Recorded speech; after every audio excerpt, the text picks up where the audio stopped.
a video on this marrow that I've been given. So I have been given a marrow by a friend.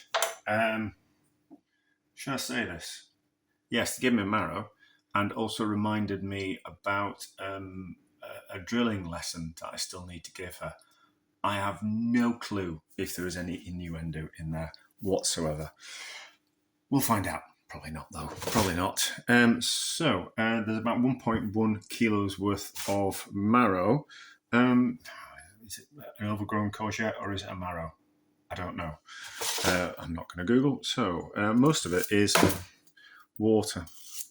So you kind of need to be careful with how you make your soup and how much liquid you add to it, because most of the liquid from the soup is actually going to come from the marrow stroke courgette rather than actually the liquid that we add to it. So peel it on the outside. I always remember marrow. My dad used to grow marrows and courgettes, and the marrows were always tough. Do you know? I just think they're rubbish. Marrows. I don't get what to do with them.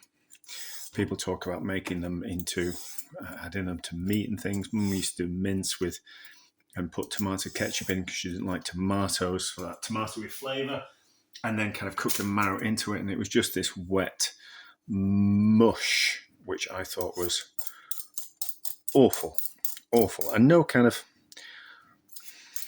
depth of flavour to it. It was just watery mince with tomato ketchup flavour to it. Nothing to kind of mop up the juice either. But anyway, so I reckon it'll be about a kilo worth of marrow there. Now, yeah, it's about a kilo's worth of marrow once we've peeled that off. We're going to strain it through a colander, so we'll get any bits out of it. But right, so in half there will be some seeds as such in there, but we're going to strain it through a sieve. So we'll get those out anyway. Right. There is 450 grams worth of onion. Let's call it 500 grams worth of onion. We have cooked that in some butter. And then we're going to cook this marrow down. We're going to saute it off with a little bit of water just to kind of start it off. I suppose we could. We're going to strain those out where you can just see how much liquid that's in that. But there are some fibrous bits in there, so there's no point straining those out or cutting them out just yet. All right, just a little bit of liquid just to start it off, just so the moisture starts coming out of the marrow. But it's just a gentle cooking process, and we'll kind of see how much we get for the yield. If we were to cut that out, we'd just end up with nothing left. There's not much in there, but there is a little bit. But we'd just end up with the outside, and we might as well just put it in and sieve it out later. So cook it, and it won't take long to cook. The onion will take longer to cook than the marrow courgette, and that's why we've cooked the onion first. It's just a case of softening it, soften enough that we can puree it up and push it through a sieve. I did joke about. She said when she gave the marrow, what could you do with the marrow? And I said I could chop it up and put it straight into the compost. Thank you very much. But she was insistent, and I said so. I'll tell you what I'll do. I'll make some marrow soup for me, and I'll split it with you, so you can have some marrow soup as well. And right, so that's that. Whoops. Gentle heat. Doesn't really matter if the lid's on or off. Now there'll be enough liquid in that. We just need to soften that down gently. That has cooked down, and you can see that it's mostly just liquid, isn't it? So what we'll do is we'll just give that a bit of a puree. Let's give it a taste first. See about what we can add to it.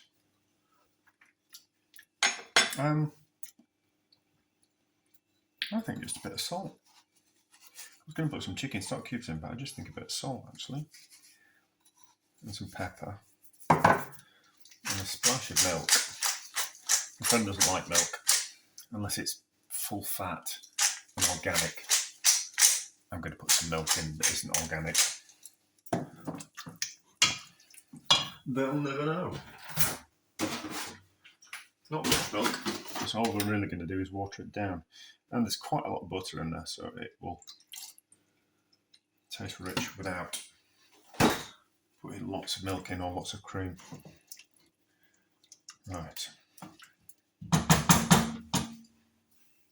Excuse the noise. Need to move it. I'll show how dirty the cooker is. Oh, it doesn't look that bad.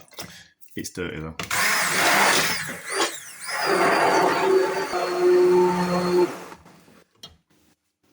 How's it taste?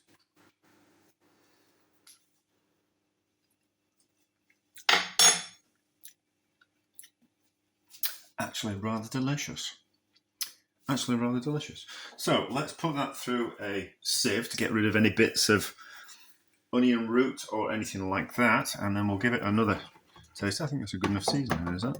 A good enough thickness. So that's all the stuff that's left in the sieve, which you kind of go, oh, is it really kind of quite worth it? Yes, it is, because all that stuff in there is not particularly nice to eat. We've lost some pepper, but we might just have to correct the seasoning, but that'll be fine. So, yeah, about 1.3 litres. Let's give it a taste and see what we think.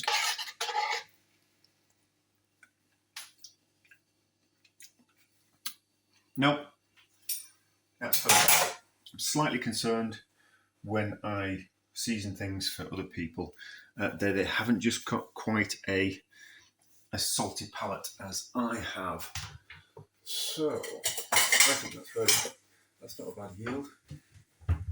The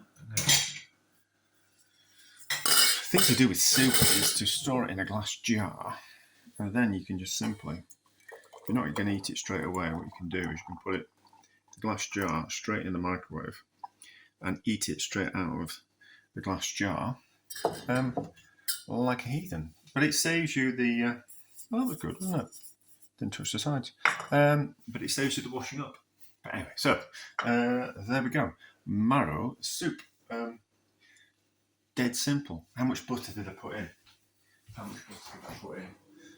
The secret will be with the butter. I think just for the sake of the recipe, there will be about 35 grams worth of butter went into that, which is quite a bit, but delicious. Anyway, success, delicious. I'm sure my friend will love it, and hopefully there'll be no more talking about drilling lessons, drilling holes into walls. I don't think there's anything else she was hinting at.